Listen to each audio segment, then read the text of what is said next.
साथियों, आज हम भारत में महंगाई की बात करेंगे।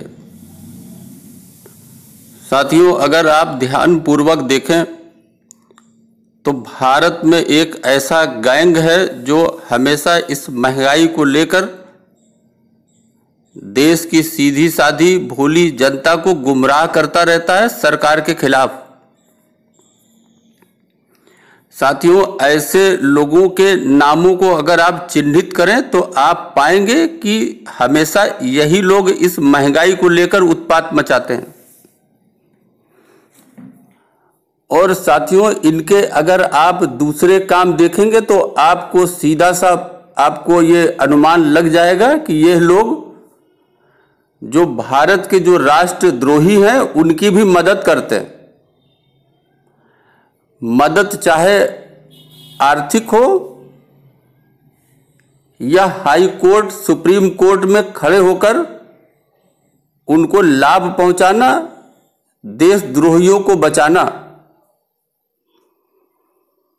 तो साथियों, इस तरह से आप समझ सकते हैं कि अगर ये वही लोग हैं जो देशद्रोहियों के साथ खड़े रहते हैं तो आप समझ सकते हैं कि इस महंगाई के शोर मचाने में भी इसमें भी इनका कोई मकसद है।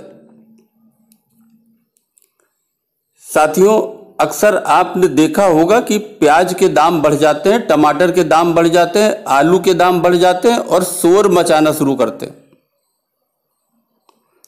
जब प्याज 100 रुपए के ऊपर गया, शोर मचाया, और फिर जब प्याज वही 100 रुपए से ऊपर प्रति किलो गया था, जब 10 रुपए 20 रुपए 15 रुपए आ गया तो चुप हो गए। यही हाल टमाटर में और यही हाल दूसरी सब्जियों में होता रहता है। साथियों, सब्जियों के दाम तो कभी आसमान पर तो कभी जमीन पर यह चलता रहा है और आगे भी चलता रहेगा, क्योंकि यह सब मांग और पूर्ति के सिद्धांत पर आधारित होता है। साथियों, आजकल शोर मच रहा है सरसों के तेल पर कि सरसों के तेल के दाम बहुत बढ़ गए हैं, सरकार निकम्मी है, सरकार बेकार है।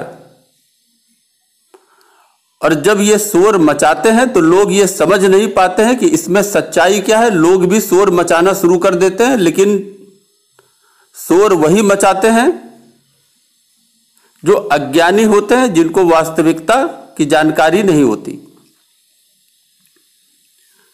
साथियों, अगर हम सरसों के तेल की बात करें कि सरसों के तेल में अचानक महंगाई क्यों आ गई। साथियों, ये जो हम भारत के लोग हैं, आपको शायद ही पता हो कि आप पिछले 30 सालों से जो ब्रांडेड सरसों का तेल था वो आप अपने घर में लाते थे, उसे यूज करते थे। लेकिन आपको मालूम है कि आप इस सरसों के ब्रांडेड तेल के नाम पर आप क्या खा रहे थे। साथियों, पिछले 30 सालों से आप ये जो ब्रांडेड सरसों का तेल था, इस सरसों के तेल के नाम पर मशीन ऑयल खा रहे थे। और इसका रिजल्ट क्या होता है, इसका परिणाम होता है कि आपके स्वास्थ्य के साथ खिलवाड़।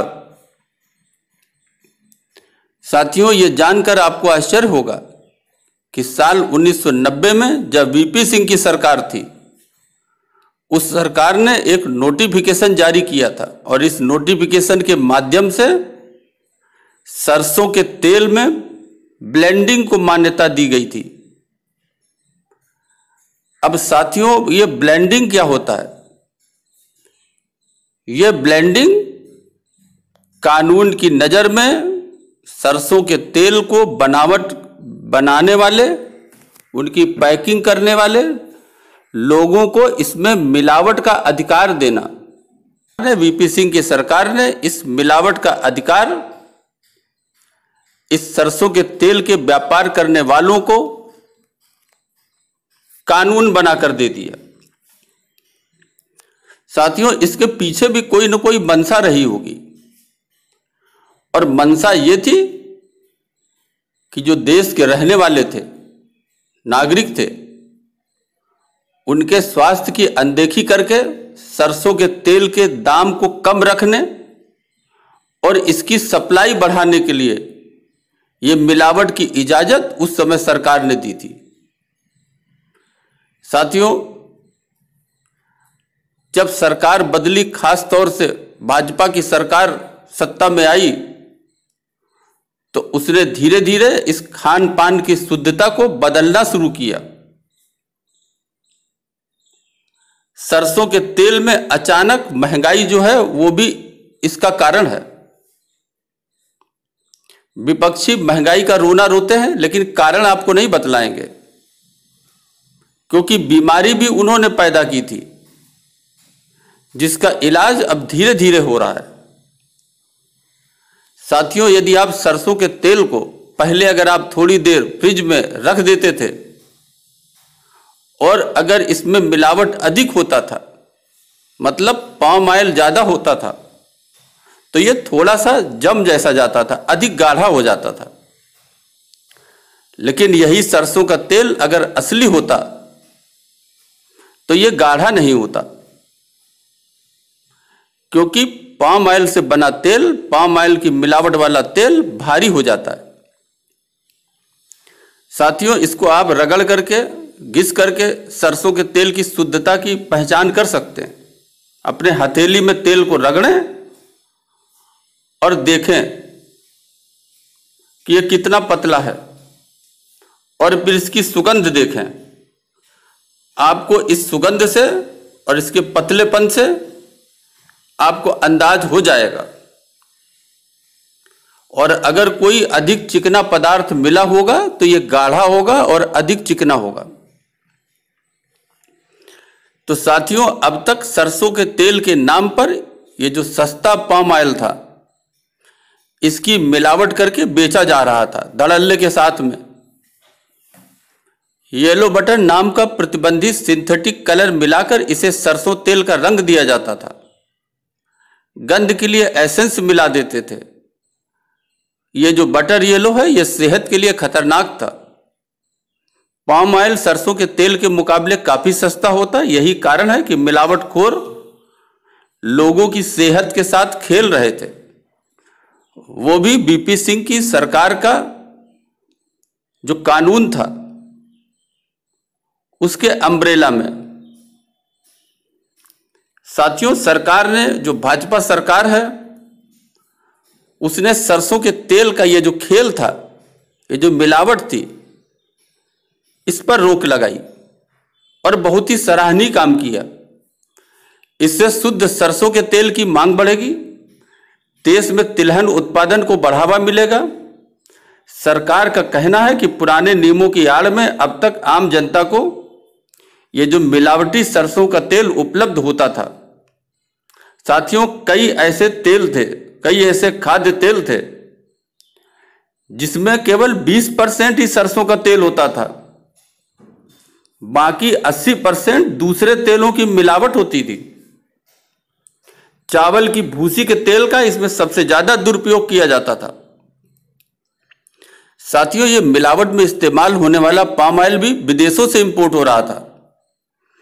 मतलब अगर आप कहें तो 30 सालों से भारत की सरकारें बीमारियों वाले तेल को इंपोर्ट कर रहे थे और अपना नुकसान झेलकर विदेशों को फायदा करवा रहे थे।